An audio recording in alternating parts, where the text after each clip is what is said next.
Lydia, thanks so much for doing this with me. I really appreciate it. Absolutely. I'm so excited to be here. Such a fan of the idea and so excited for the launch. I'm excited to talk to you because you're an artist and then you're also a small business owner. And it really is kind of hard to find someone who is an artist and has made it into a career. Was it something that piqued your interest at a young age and you thought, this is for sure what I'm doing? What was your path? Yeah, I feel like totally the opposite of that. I mean, I loved painting and drawing as a little kid. I feel like my earliest memories are like just scribbling on things and my parents being like, not there, over here, like stop drawing on the cookbook, like please just put it onto paper that's allowed. And then they started putting me into, um, private art classes. I did like all kinds of things. And then gradually it just like became drawing and painting. But I do kind of distinctly remember being like, I don't want to be a crazy art teacher. Which, like, thinking about that phrase now, I'm like, how judgmental was I when I was like this little kid, right? Like, I just wanted to be like kind of put together and like look professional. I'm such a helter skelter now. So it's just kind of funny being like, I didn't want to be like this crazy artist. And now I'm like, I'm a crazy artist. um, but yeah, so I was in art classes my whole life.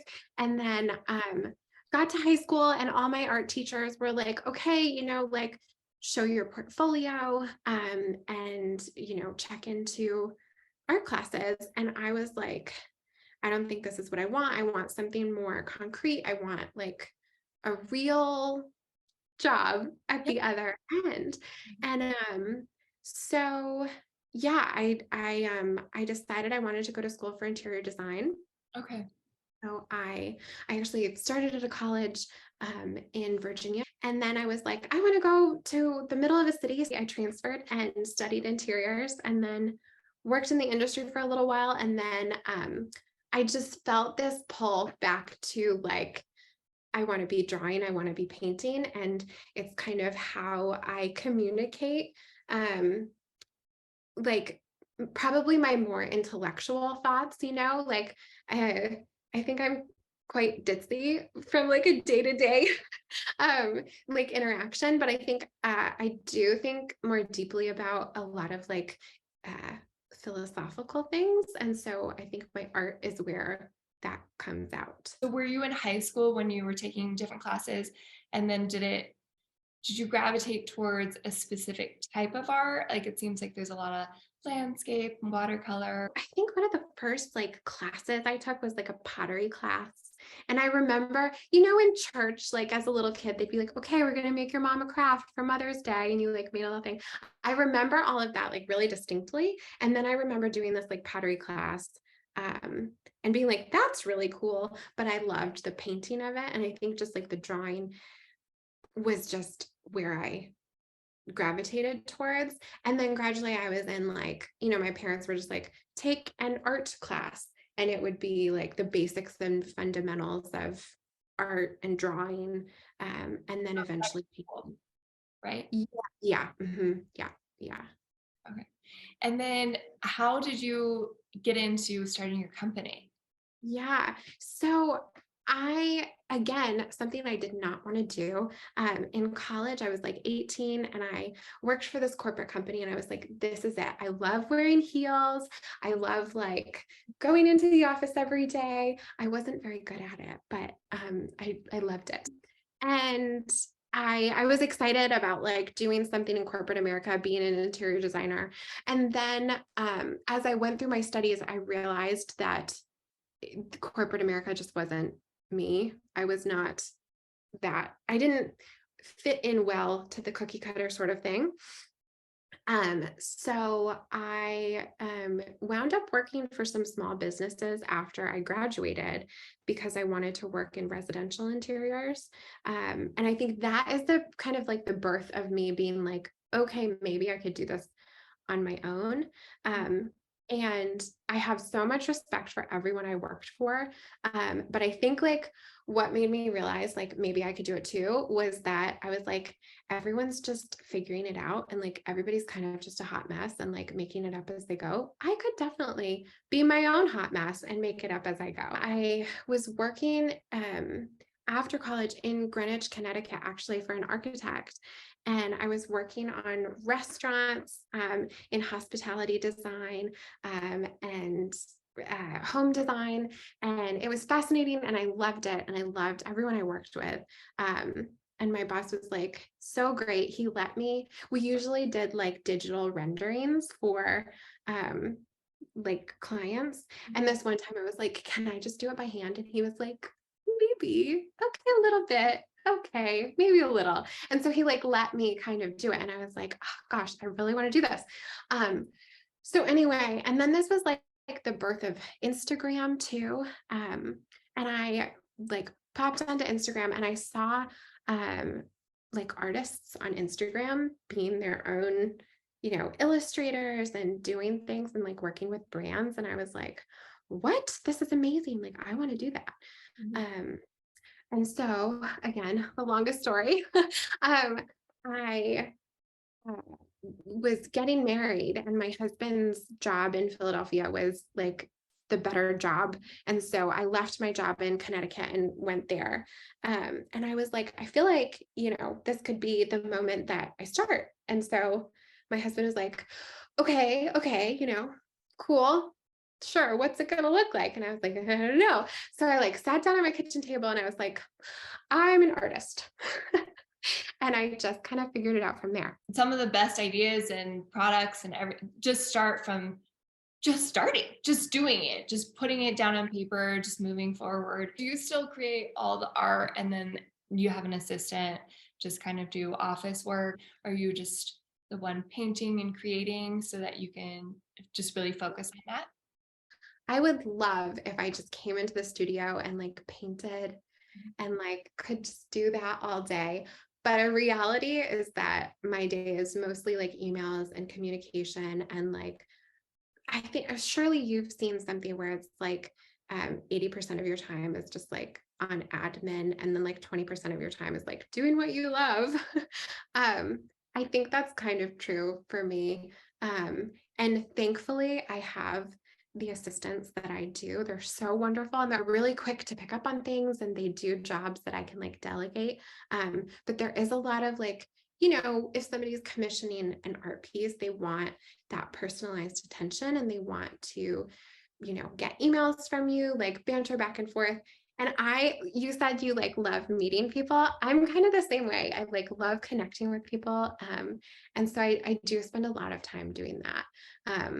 And then in the middle of the night, not really, I don't like wake up from a dead sleep and like start painting, but there are weeks that I'm like, okay, I've got to get out like 12 paintings. And so I just will be like, all right, it's 7 p.m. and here we go. And it's got to be done. And then I go to bed at like 12 or, 2.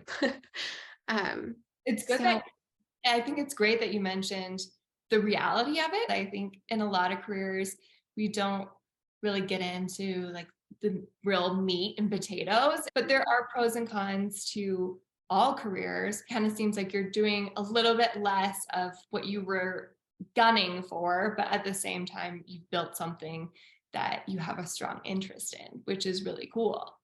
And yeah. what are some other big pros or cons that you've really noticed with having your own business? Well, as I was thinking through this, I was kind of thinking we were watching football on Sunday and there was an ad that came on and it was like, do what you love and you'll never work a day in your life. And I was like, and have you heard the other adage that's like, do what you love and work 24/7, Yeah, like you're working all the time. that's true. So I think I didn't realize how much that was going to be true. And especially like, you do love it. And so you're compelled to work and you're just like, okay, I can be doing this. And like, yeah, I like fall asleep at night and I'm thinking about my business and I kind of have to like almost physically like be like, okay, stop thinking about work and like think about something else. Right. Um, so Disconnect. yeah, disconnect. And happily, I think if I were not married, I think that would be really, really hard. But I think happily my husband is like the right temperament where he's like, okay, it's time to, you know, go on a walk, or it's time to go to Bible study, or it's time to like, go to like dinner with friends or something. So that's like really helpful. And I'm sure, like if I were single, I'd have roommates or something. But I think I've just noticed like I'm really grateful for him that he's like, okay, that's enough. Let's go. Yeah, no, it seems like the work-life balance could possibly be difficult. I mean, especially if it's something that's your baby. And Yeah. it's like you said, like if you love what you do, you're not really going to work, but you are working because it is your baby and you just don't want to let it down and you don't want to let it go. That's so I true. totally understand that. Yeah. This is kind of a different question, but art, I feel like, is very personal and Mhm. it can be, some people really connect with it and some people don't. What was it like for you in your mental health with people, maybe some people loving it or maybe not as receptive or getting it out there? How did you keep yourself going and thinking, this is realistic, I actually could try this, or I have enough courage to try to keep going even when you have down moments and or things aren't selling as well? How does your mental health like play into your? Well, it's funny as you say that. I recall like probably until like the 3 or 4 year mark, I would perpetually like come out to my husband and be like, no one's commissioned me. I have no jobs. Like, oh no, I'm never going to make it as a business owner. And then like I'd get an email and he'd be like, Lydia, this keeps happening. Like, calm down, but like it would happen so often. Like every month I'd be like, oh, I don't have anything. And then I'd be like, oh, it's gonna be okay. It's fine. um, and I think for better or for worse, I probably have like I'm super sunny disposition for the most part.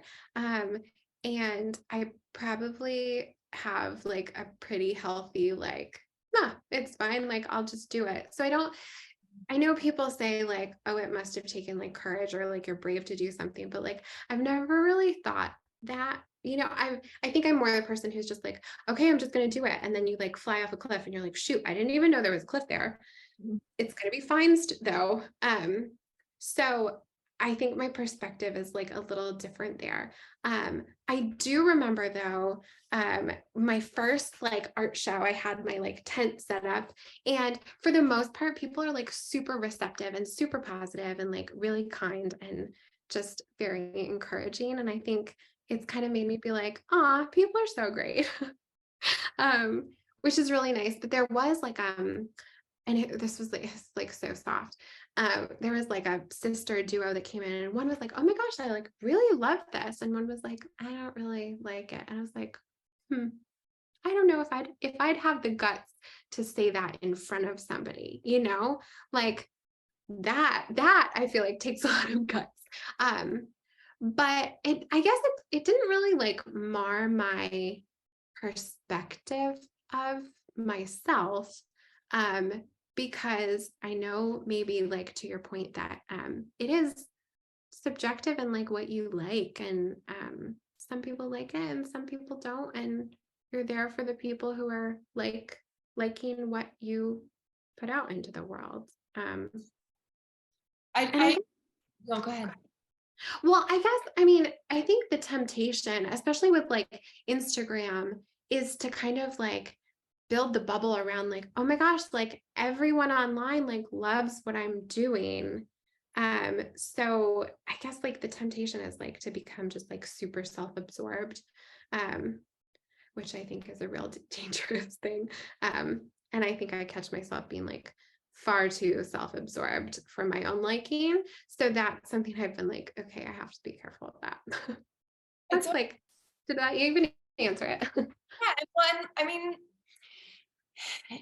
it's subjective and what people like, but I do think that At least for me growing up, even okay, I was not the creative one in the family. And if I really thought I brought home a really good, like, okay, so in art class one time, I drew a bug and I'm really proud of this bug. We have it in our house, but it's my mom, Oh, like forced my mom to put it up because I don't have any art around. But I was so proud of it. But it's so funny to me that some people don't like that and it's kind of affected, oh, maybe I'm not really good at it. You know what I mean? aw, But it's okay. I'm like, I know it's not a talent of mine and we kind of make a joke about it, you know? But if yeah. it's something where you are hoping that can be your career, I think it can be really hard to have a resilient mind and just not let that bother you. But it is Mhm. interesting how negative comments or just even little, even if there are little jokes or whatever, they can stick in your mind and how to constantly keep pushing those away so that you do stay on top. You don't stay, you're not cocky, but you're confident and you're just gonna have that go-getter mentality. And I think that's really nice that you demonstrate that in how you've grown your business. Well, and it's interesting. I think like going through art school or if you're in any like art class, I don't know if you had any like did you do any art classes like in college? Oh no. Okay. Telling you I am the worst one in my family. Well, okay, so in college specifically, and they did this like a little bit in other classes, you would there would be like an assignment, right? And they would say, okay, here's an orange at the front of the class. Everybody draw this orange. And then the teacher would come around and like help you. And then at the end or like midway through, you'd everybody would put up their drawing and you'd look at it and you'd kind of do a critique. And usually everybody has to talk, so you have to critique somebody else's work, and it makes you I mean, it's very helpful from an art perspective, but I think it does encourage that resilient um I mean, I think it helps that resilient perspective of, hey, like mine's not the best in the room. And mine was like never the best in the room, by the way. There's always somebody who's like insanely talented and you're like, oh my gosh, like why aren't that's amazing, like are you Michelangelo? But I think another thing that is helpful in that moment and like helpful from this perspective is that you don't have to be the best in the room to make money off of what you're doing, right? Because it is subjective. So I guess all of that in art class like has helped like make you be like, okay, I don't have to be the best in the room and I can make myself better. It's kind of like a dance, you know? Now that you have your own business, how have you scaled it? Now that you have assistants and you said social media has been beneficial because it does allow you to get out there in a way and reach people that we really couldn't before. We couldn't go to all art fairs. We couldn't, put them in all different art galleries. But how has that changed? Maybe how you market yourself, if that's a big part of it, social media and stuff. And then how you've grown. So I am connected to you because my sister has her wallpaper company. I know now that you do wallpaper. How did you kind of know how you were going to grow with your art? I think the real answer is I have no idea. And I still have no idea because I'm a yes person. So anytime somebody comes to me with an idea, I'm like, that is amazing. And I would love to do that. The only thing I like say no to are like portraits or like, people, because I think there's like, that's just not what I can specialize in. But honestly, I have been approached by companies I would never have dreamed of working for, like genuinely. Um, One of the first like companies that made me feel like, oh my gosh, like I'm legit. I was down in Florida and the Four Seasons reached out to me and they were like, hey, like we'd love to have you come and like visit the property and we'd love to incorporate your art. And I was like, what? Like, what is this? And now I have a wonderful relationship with them and we work on all kinds of things. And it's just like, I would never have thought I would work with hotels or I would never have thought that I would work with like a pajama company or that I would have notebooks and that I would design packaging. It's just like, it's just, hey, I want to do that. Let's go for it. And then to go to your question, the fact that it's scaled is really just, again, like kind of a yes thing, right? Like, okay, I started working with the Four Seasons. Now they want product. Okay, what product can I offer? Who else can I offer this product to since I've got it? And really like just what's going to make money. So, and I think social media has been like super like the main reason of any scaling at all. Like everybody who's found me, the Four Seasons found me through Instagram. So yeah, social media is like the main thing. And even though it feels very like limited now by algorithms and everything, I think it's still great. um, and it's still a wonderful way to grow. So it's a wonderful and powerful tool. And it's still like the main way that I meet a lot of clients, that I show clients my work. Um, yeah. It is so great, I think, for small businesses because overall, in my mind, because it allows you to not just have like a brick and mortar, you really can reach all four corners, and it it brings in opportunities you didn't even think about going into or approaching. Or would I ask them if I could maybe help them to design this? You know what I mean? I think people just scroll and it is kind of nice in the algorithm that way because you are being set into people's feeds who already like this aesthetic. And so that does benefit your company, I think. Yeah. Tell me, I just think this is so fascinating. And so the process of uh, one of the stories, if it was the pajamas or doing packaging or the Four Seasons, what is the process to getting something like that? And is it as fun as it seems at first? Like, oh, yes, I get to design this, or uh, is it more of a challenge, but still a reward, a great reward because you get your input and get a design? Yeah, it is as fun as it sounds. It's like, it's the best. It's so interesting because, I do collections and I do just paintings. And that's kind of like where I just get out what I'm thinking and I like, I'm painting French gardens or I'm painting Palm Beach and it just comes out. But then when I connect with a client who's like, okay, we want to create something really special for VIP guests over Christmas. Um, what can we do? So we did hand painted ornaments in these like gorgeous boxes with like special tissue paper and like, it was all like to the nines done with like, the Four Seasons logo on it. And it was like, it was so fun because I wouldn't have ever thought of that either, right? Because, creativity is something that like, okay, you can be creative, but if you have more people, you're going to be more creative. Right. Especially when you have like an end goal of, okay, we need to deliver something, some concrete idea. Um, so it is, yeah, it's so much fun. And I love working with, whoever it is.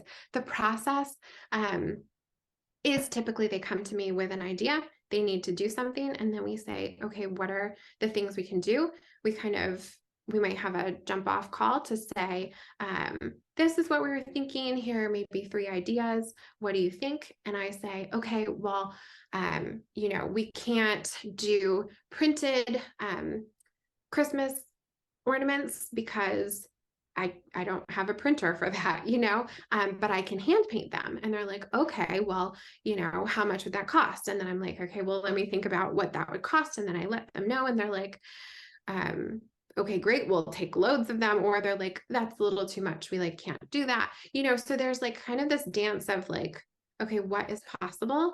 And coming up with like the best thing is it's always exhilarating to be um, in that seat and like figuring it out with somebody who's excited about the project too. What was your hardest piece you've ever done or the most complicated situation? And then also, what was your most favorite and something that you're so proud of? Oh man, those are all really good questions. This piece like had me really upset for like a long time, actually, probably like a year after. I was really frustrated about this. Um, there was an organization who commissioned me to do a piece for someone leaving. And I didn't know the person. I loosely knew the person who was commissioning it, but I think the complication was it was like, it was for person number one, but person number two had delegated the task to person number three. And then like three and four were working on this for person number one, right? So the vision of the piece and the goal of the piece was muddied by the time it got to me. Uh, So, you played uh, telephone. yeah. So we like, I did like the typical, we did like concept sketches, they wrote back, and then I did the final piece and I sent it. And then they sent me back this email that was like a very long email, like not kidding, like this long, basically just like ripping it to shreds. And I was like, I was so upset. And it was like, I mean, going back to your idea of mental health, like this was the moment I was like, I felt so torn by it. And then I was just like, that's so unprofessional that you would just like rip somebody apart like that. And then like by an email, right? Like, I think what you do if you like hate somebody's work, you like call them and you're like, hey, like, we just feel like this didn't work out. Like, is there any way to change it? There's like a good way to do it and a bad way to do it. And I think like this is an example of like not the way to do it. And I kind of had to realize like, okay, they don't know that they're doing this the wrong way. And um I kind of had to like shift to be like, okay, how can I learn from this? How can I better communicate to who I'm working with so that this doesn't happen again? Like, how can I make sure that by the time they get something, they know that this is the end product? Um, Everything was really clear along the way. Like how can this happen? So what wound up happening is that they presented the piece to the person and then they were like, okay, but so they used it at this like presentation, like this like goodbye ceremony. And then they were like, but we don't want it anymore. And I was like, I can't believe it. So I wound up refunding them their money, which I never do because I've like spent so much time on this, right? But I remember being just like so frustrated, like both with myself and like both with them, and just trying to pivot and being like, okay, what's the positive? The positive is that I'm going to try my best to make sure that this won't happen again because of me. Either in the way I'm communicating or like, just making sure that by the time they get something, it really does communicate what they were looking for. So that was like a hard piece. Is that the question? I That really, was a hard time and a good time. Yeah. No, I think yeah, that's yeah. okay. Last question would be, well, what's something these could tie into each other? What's something that you wish you would have known when you started your small business? And then what would your advice be for someone who is interested in art or is in that art class and tinkering around with all the different materials and thinking they bring work home and their mom says they're actually a good artist, who might think it's a good career for them? What would your advice be for them? And then what's something you wish you would have known? Oh my gosh. I feel like I've thought about this question before and I've been like, this is what I'm going to tell someone. And it's like completely evading me right now. But I think like the best thing is, and it sounds cliche, but like to have an open mind, to be open to, I don't know, like that heart-wrenching moment when somebody is like, we hate this piece, and you're like, oh my gosh, like I should just quit now. Like, don't quit now. Like, pick yourself up, keep going. Get up, dress up, show up. There's so much to that, and like just doing the work every day that you're given to do, there's good blessing in that. Mhm. Oh, that's great advice. And it's so fun to learn your story. And I know that it's going to benefit others and try to, as they're trying to figure out what they want to do and maybe follow an interest, or maybe they have a similar story. And I know it will inspire others. So I appreciate your time and doing this with me. Yeah, absolutely. And it's so fun to meet you like this. And I hope that like someday we'll meet in person. And yeah, obviously, like if anybody watches this and they have questions or anything, I'd love to like connect with anyone um, who has any questions or just wants to talk, or if you're in the area anywhere and I am, let's get coffee. And Hannah, I hope that we like meet in person and can like get lunch and catch up and hear all the stories and learn more about how everything's going. I'm so excited for this. I think it's such a brilliant idea, and I think you're brilliant, and it's going to be so great. Oh, you're so kind. Well, I really appreciate it. This is so wonderful.